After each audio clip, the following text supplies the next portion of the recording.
Słuchajcie, utarło się, że Suzuki robi motocykle do bólu poprawne.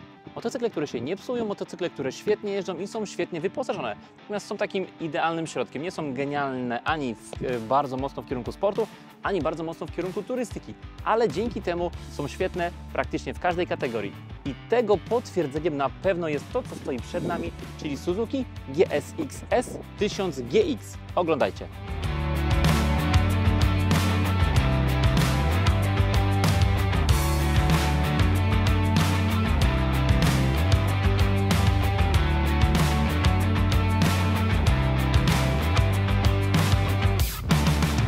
Siemanko, witamy na kanale Mototok. Jeżeli jesteście z nami pierwszy raz, to zachęcamy do subskrypcji, zachęcamy do lajkowania, a jeżeli szukacie swojego wymarzonego motocykla, zostawcie swoje dane w formularzu kontaktowym w opisie filmu. Słuchajcie, dzisiaj przed Wami motocykl, który ma według mnie jedną z najdziwniejszych nazw z wszystkich motocykli, jakie znam.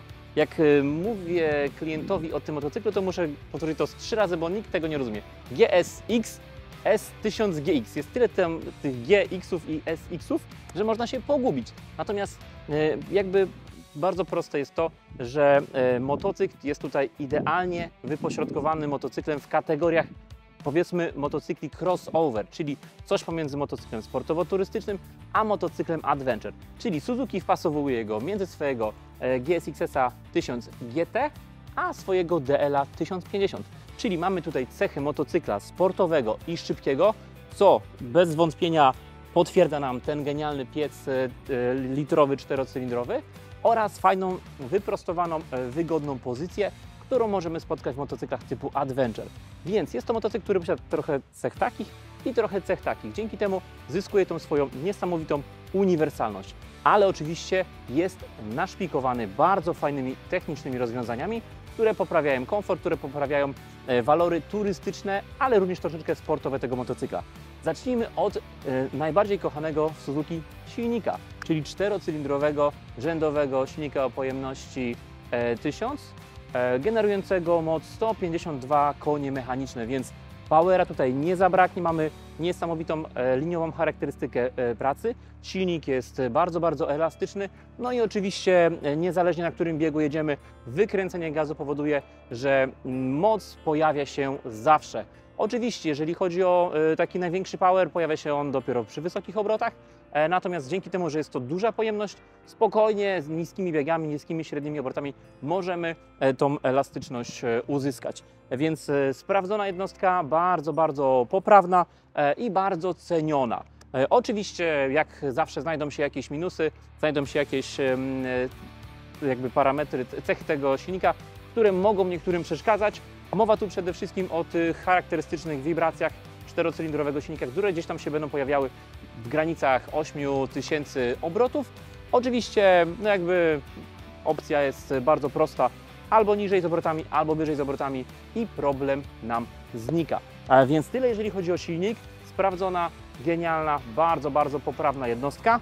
Przy motocyklu o wadze 230 kg ten piec naprawdę mocno daje takiego sportowego charakteru.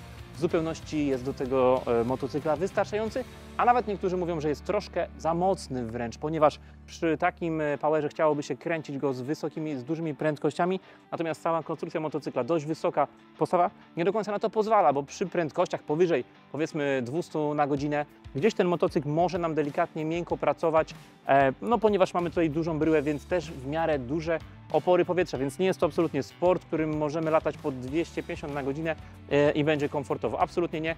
To jest motocykl z prędkościami gdzieś tam w tej kategorii środka.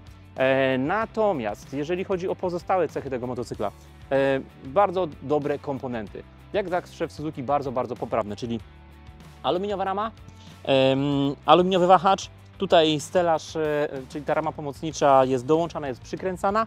Jeżeli chodzi o zawieszenie, jest to też uważam, że elektroniczny, niezły bajer ze strony Suzuki. Czyli mamy tutaj aktywne zawieszenie, elektronicznie regulowane. Zwróćcie sobie uwagę, tutaj są podłączone do tego zaworki, podłączone są przewody, jak również amortyzator tylny jest również sterowany elektronicznie. Mamy tutaj taką wielką bombę, która również działa z elektroniką, dzięki czemu elektronika pilnuje nam tego, aby napięcie wstępne sprężyny było odpowiednio dopasowane. Możemy sobie wybrać tryb auto lub tryb jakby kierowcy z pasażerem, kierowcy z bagażem, kierowcy z pasażerem i z bagażem, więc maszyna nam się utwardza, napięcie wstępne sprężyny nam się utwardza w zależności od obciążenia. Podobnie tłumienie dopasowuje nam się do jakby stylu jazdy, do bardziej sportowego charakteru, czy do bardziej turystycznego charakteru tego motocykla.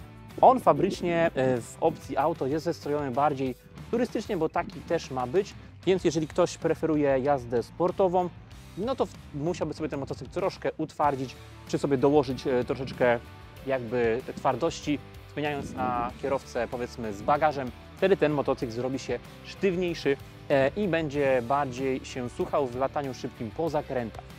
Co do hamulcy, i tu kolejny mega plus dla Suzuki. Mamy tutaj, słuchajcie, hamulce Brembo, dwie tarcze hamulcowe, radialnie zamontowane zaciski Brembo, więc jest to naprawdę górna półka. Uważam, że do tej klasy motocykla w zupełności wystarczająco, a nawet z dużym zapasem.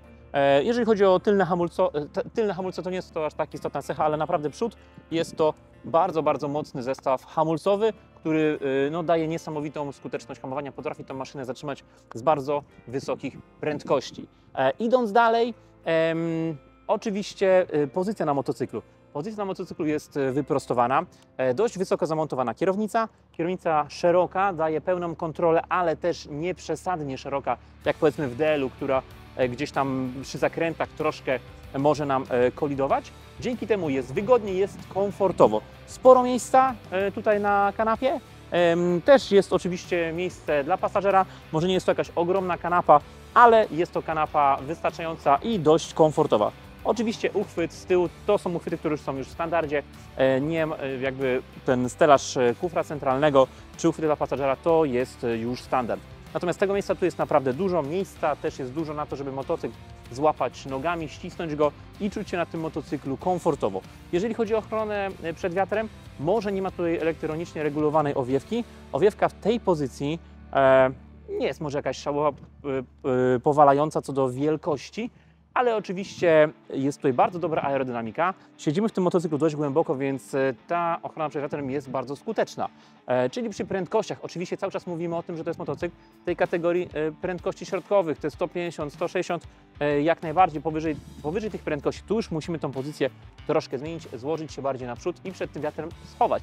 Jeżeli nie, to musimy zamontować sobie wyższą szybę, ale pamiętajcie, wyższa szyba też zawsze stawia większe opory powietrza, więc ten motocykl jeszcze przy wysokiej szybie i przy dużych prędkościach może faktycznie zachować się jeszcze mniej stabilnie przy tych maksymalnych prędkościach, które gdzieś tam sięgają rzędu 225 km na godzinę. To jest też elektroniczna blokada, też z uwagi na bezpieczeństwo. Idąc dalej, elektronika. Elektronika w tym motocyklu jest zaawansowana. Mamy możliwość podłączenia telefonu komórkowego, czy po Bluetoothie, czy po gnieździe zapalniczki, po jakby sieci USB. Możemy odczytywać parametry z telefonu, widzimy kto dzwoni i tak dalej. Jest też możliwość wyświetlania nawigacji.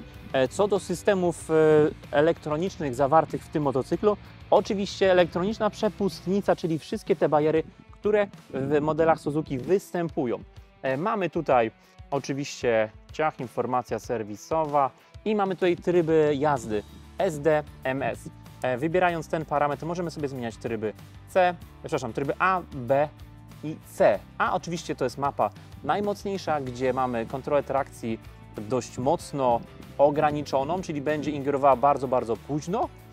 Jeżeli chodzi o tryb B, to ta moc jest powiedzmy średnia, jest troszkę jakby bardziej łagodna charakterystyka pracy. Kontrola trakcji reaguje już dość późno.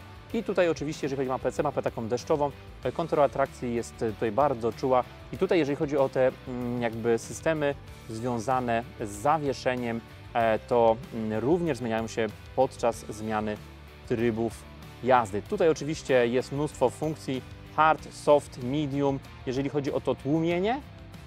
I tutaj user, czyli ustawienia użytkownika, indywidualne nasze ustawienia, które w menu sobie ustawiamy. Oczywiście to, co rozmawiałem o napięciu wstępnym sprężyny, czyli ustawiamy sobie albo kierowca z bagażem, albo kierowca z pasażerem, albo jakby, no to już jest najmocniejszy ten parametr.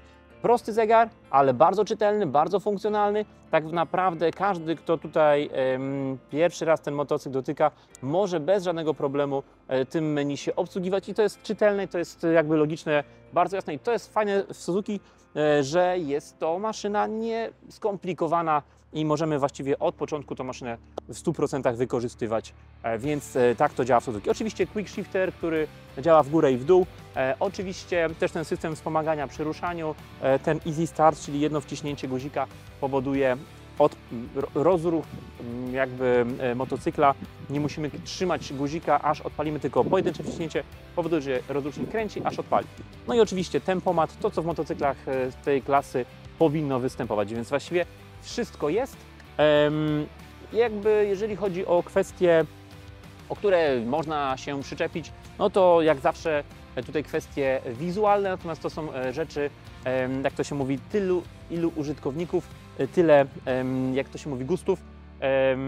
Tutaj, jeżeli chodzi o przednią lampę, znamy już te rozwiązania. Dwie soczewki, które są wykorzystywane albo w nakedach Suzuki, czy w wersji GT po bokach, czy w różnych innych motocyklach Suzuki. Po prostu są to te same lampy w różnych miejscach ulokowane. Więc sprawdzony i skuteczny patent.